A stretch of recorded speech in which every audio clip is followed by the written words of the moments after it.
Namaskar, this is Meenu Chaudhary for Channel NE24.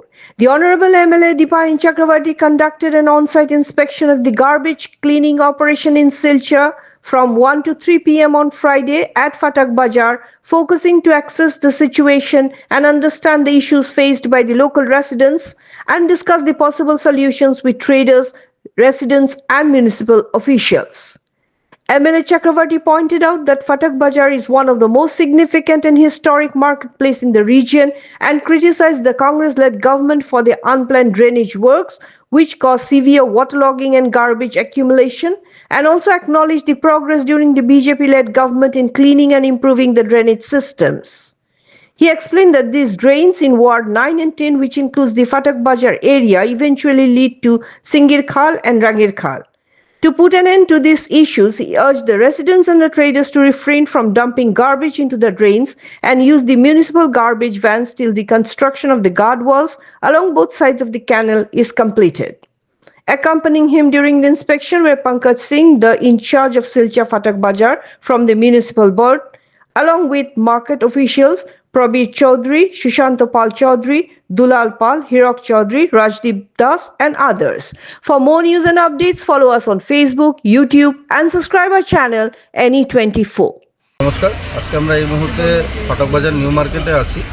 New market অঞ্চলে আমরা জানি যে এক পশলা বৃষ্টিতেই জমা জলের সমস্যা হয়। এই বিষয়টা নিয়ে অনেক দিন থেকেই আমি চেষ্টা করে যাচ্ছি কাজ করার জন্য। আমরা লক্ষ্য করেছি যে বিশেষ করে 9 নম্বর আর 10 নম্বর ওয়ার্ড, এই ফটক বাজারের যে জল, সেই জলে অনেকটাই রানীগঞ্জের জল সুদ্ধা সব জল নিয়ে অনেকভাবে প্লাবিত হন 9 নম্বর 10 নম্বর ওয়ার্ডের। সেখানে আমরা যদি পর্যালোচনা করি তাহলে আমরা দেখব যে বিশেষ করে সিঙ্গির খাল হয়ে রাঙ্গির খালে এই জমা জলের পড়ার কথা। কিন্তু যেহেতু সিঙ্গির খাল, রাঙ্গির খাল ইত্যাদি খালগুলো এনক্রোচমেন্ট ছিল, সিলটেশন ছিল, এতদিন থেকে মানে সিলটেশন ক্লিয়ার হয়নি। স্বাধীনতার পরবর্তীকাল থেকে আমরা লক্ষ্য করেছি না হলেও 30-40 বছর থেকে এই সিলটেশনকে ক্লিয়ার করার জন্য কোনো উদ্যোগ নেওয়া হয়নি। তো এবার আমরা উদ্যোগ নিয়েছি, অনেক জায়গায় কনস্ট্রাকশন চলছে, বোথ সাইড গার্ডওয়াল সিঙ্গির খালে রাঙ্গির খালে চলছে। নগরীয় পথ নির্মাণ আসনের মাধ্যমে আমরা সিঙ্গির খালও সেটা টেন্ডার প্রসেসে গিয়েছে। যিনি টেন্ডার পেয়েছেন, বরাদ পেয়েছেন, গত পরশুদিন আমি রিভিউ মিটিংয়ে ওনাকে পরিষ্কারভাবে বলেছি যে এক সপ্তাহের ভেতরে যদি উনি কাজ না ধরেন তাহলে তোমার টেন্ডারকে ক্যান্সেল করে দেওয়া হবে। তো আমরা আশা রাখছি যে সিঙ্গির খাল যদি কনস্ট্রাকশন আমরা বোথ সাইড গার্ডওয়াল করে নিতে পারি তাহলে জলগুলো জমা জলের সমস্যা থেকে আমরা মুক্তি পাবো। টেম্পোরারি বেসিসে আমরা প্রত্যেকবার আমরা লক্ষ্য করেছি যে 2022-এর যে ফ্লাড হয়েছিল, এই 22-এর ফ্লাডের পরবর্তীকালে আমাদের যারা বিশেষ করে 9 নম্বর 10 নম্বর ওয়ার্ডের যারা কার্যকর্তারা রয়েছেন, এখানে আমাদের রঞ্জিতা আছেন, আমাদের মণ্ডল প্রেসিডেন্ট নীরব চৌধুরী আছেন, জুয়েল পাল আছেন, রঞ্জিতা আছেন, তো বিভিন্নভাবে তারা মিলে শঙ্কর সেন রয়েছেন, এখানে আমার যুবমোর্চার দায়িত্ব ছিলেন। তো সবাই মিলে আমরা এই কাজগুলোকে করেছি। নৌকা নিয়ে আমরা এই এলাকার যাতে জমা জলের সমস্যার সমাধান হয় তার লক্ষ্যে নালাগুলো পরিষ্কার করা হয়েছে। কিন্তু সমস্যা একটাই, দীর্ঘদিনের এনক্রোচমেন্ট, এটা একটা সমস্যা। আরেকটা সমস্যা হলো যে প্রতিনিয়ত আবর্জনা নালার উপরে ফেলা হচ্ছে। বাজার এলাকাতে যারা টেম্পোরারি সকালে বা সবজি বিক্রেতা যারা রয়েছেন তারা অনেকভাবে যে জাবড়াগুলো থাকে সেখানে সেই জায়গায় রেখে যান বা এই নালাতে গিয়ে সেগুলো পড়ে। তো এই যে ব্যবস্থা, এই ব্যবস্থা থেকে আমাদেরকে বেরিয়ে আসতে হবে। সেটা একদিনে করা সম্ভব না, এটা দীর্ঘদিনের সমস্যা। তো এই দীর্ঘদিনের সমস্যার সমাধানের লক্ষ্যে এই মুহূর্তে এখানে আমরা সবাই মিলে আমরা দেখেছি ফটক বাজারকে ঘুরে। আমার মনে হয়েছে যে অন্ততপক্ষে 300 মিটারের একটা ড্রেন এই মুহূর্তে আমাদের করতে হবে, কাভার ড্রেন। এই 300 মিটার ড্রেন যদি আমরা করতে পারি তাহলে অন্ততপক্ষে 40-50% যে সমস্যা জমা জলের, যে ফাটক বাজারের ভেতরে জমা জলের সমস্যা, সেটার থেকে আমরা মুক্তি পাবো। কিন্তু সম্পূর্ণ সমস্যার সমাধান করতে গেলে সিঙ্গির খালের বোথ সাইড গার্ডওয়াল, রাঙ্গির খালের বোথ সাইড গার্ডওয়াল ডিসিলটেশন করে সেটাকে ক্লিয়ার করলে স্মুথলি জল বেরোবে। আমরা সেই প্রয়াসে আছি।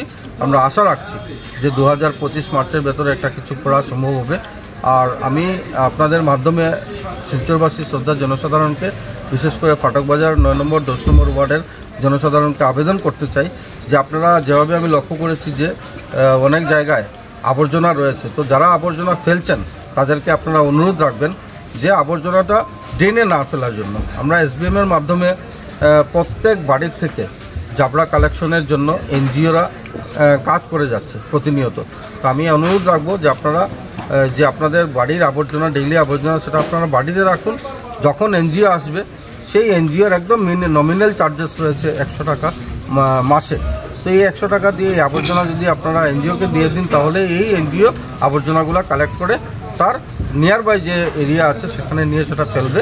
নিয়ার বাই এরিয়া বলতে আমি সেটা বোঝাতে চাই যে শিলচর মিউনিসিপ্যাল বোর্ডের অধীনে আমি আসার পর আমরা ট্রান্সফার স্টেশন অর্থাৎ ছোটো ছোটো ট্রান্সফার স্টেশন করে এখানে আমরা ওয়াটার ওয়ার্কস রোডে একটা ট্রান্সফার স্টেশন করছি। বিশেষ করে ফটক বাজারকে সামনে রেখে যে আবর্জনাগুলো আসে, এই আবর্জনাগুলো যদি আমরা নিয়ে যেতে ট্রেঞ্চিং গ্রাউন্ডে চাই, তাহলে এই আবর্জনা একদিনের আবর্জনা 3 দিনে নিয়ে যাওয়া সম্ভব না। তার জন্য নিয়ার বাই আমরা ট্রান্সফার স্টেশন ক্রিয়েট করছি। ট্রান্সফার স্টেশনে কী হয় যে জাবড়াগুলোকে কম্প্যাক্ট করার একটা মেশিনের ব্যবস্থা আছে। এই কম্প্যাক্ট করে যদি 100 টন যদি জাবড়া হয়, সেটাকে 10 টনে রূপান্তরিত করে সেটা ইজিলি যাতে আমরা ট্রেঞ্চিং গ্রাউন্ডে নিয়ে ফেলতে পারি তার ব্যবস্থা করা। ইতিমধ্যে সেটা কাঁচা কলেজের সামনে শুরু হয়েছে, আর একটা ট্রান্সফার স্টেশন এখানে তৈরি হচ্ছে। এই ট্রান্সফার স্টেশন হলে পরে আমি আশা রাখছি যে আমরা এই যে ফাটক বাজারের যে প্রতিদিনের যে আবর্জনা, এই আবর্জনাকে আমরা তাড়াতাড়ি সরাতে সক্ষম হব। আমরা ইতিমধ্যে লক্ষ্য করেছি ফাটক বাজার অঞ্চলে শিলচর মিউনিসিপ্যাল বোর্ডেরও অনেক জায়গা জমি রয়েছে, অনেকটা এনক্রোচমেন্ট হয়েছে। এটা কঠোরভাবে আমরা হাতে নেব যে এনক্রোচমেন্ট ফ্রি করে এখানে ভেতরে যদি একটা ট্রান্সফার স্টেশন আমরা 1000 স্কোয়ার ফিটের উপরে বানাতে পারি, তাহলে কিন্তু এই ফাটক বাজারে যারা ব্যবসায়ী মহল রয়েছেন, এই ব্যবসায়ী মহলকে আমরা শান্তি দিতে সক্ষম হব। তাই সকলের কাছে আবেদন রাখছি যে কথাগুলো শুধু বিজেপি সরকার না, ডক্টর হিমন্ত বিশ্ব শর্মা না, বা কোনো পাবলিক রিপ্রেজেন্টেটিভ না, সবাই মিলে এই সমস্যাকে আমরা সমাধান করতে হবে। আগের দিনে যে সমস্যা ছিল, এই সমস্যাগুলোর থেকে কংগ্রেস শাসিত সরকারের যে সমস্যাগুলো ছিল, এই সমস্যাগুলোর থেকে আমরা অনেকাংশে বেরিয়ে আসতে সক্ষম হয়েছি। পৌরসভাতে আমরা লক্ষ্য করেছি যে পৌরসভাতে মানে মেশিনারিজ দিয়ে জাবড়া কালেকশন করা বা ড্রেনেজকে পরিষ্কার করা, সেটা ব্যবস্থা ছিল না। আমি প্রপোজাল দিই, পরবর্তীকালে এই প্রপোজালের উপর ভিত্তি করে আমরা ছোট ছোট যে সুপার সাকার মেশিন, এই সুপার সাকার মেশিন, ছোটো ছোটো বড়ো সুপার সাকার মেশিন আমরা 2টা কিনেছিলাম, যার জন্য শহরের বিভিন্ন প্রধান ড্রেনগুলো পরিষ্কার হচ্ছে। ছোটো ছোটো সুপার সাকার মেশিন যেটা 3টা মেশিনের একটা সেট হয়, এই সেট দিয়ে আমরা প্রত্যেক অলিগলির সমস্যাগুলো সমাধান করো, ড্রেনগুলো পরিষ্কার করার চেষ্টা করছি। সেটা আপনারা দেখেছেন যে এই পরিষ্কারগুলো কাজগুলো হচ্ছে।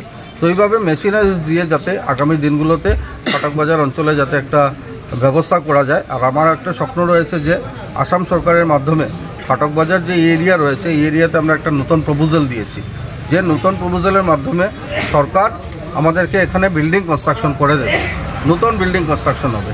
এটা একটা প্রপোজালে রয়েছে, দেখা যাক কী হয়। ফাটক বাজারতে নিউ মার্কেট না, ফাটক বাজারে আমরা ডিলাপিটেড অবস্থায় একটা বিল্ডিং রয়েছে, এবিসিডি ব্লক করে রয়েছে। তো এবিসিডি ব্লকের জন্য আমি সরকারকে তদবির করেছি ইতিমধ্যে, সরকার সেটা হাতে নিয়েছে, সিরিয়াসলি দেখছেন। এই বিল্ডিংটাও ডিমলিশ করে এটাকে নিউ কনস্ট্রাকশন যাতে করা যায়, তার জন্য ব্যবস্থা আসাম সরকারের মাধ্যমে, ডক্টর হিমন্ত বিশ্ব শর্মার মাধ্যমে আসবে, এটা আমরা অন্ততপক্ষে আশাবাদী।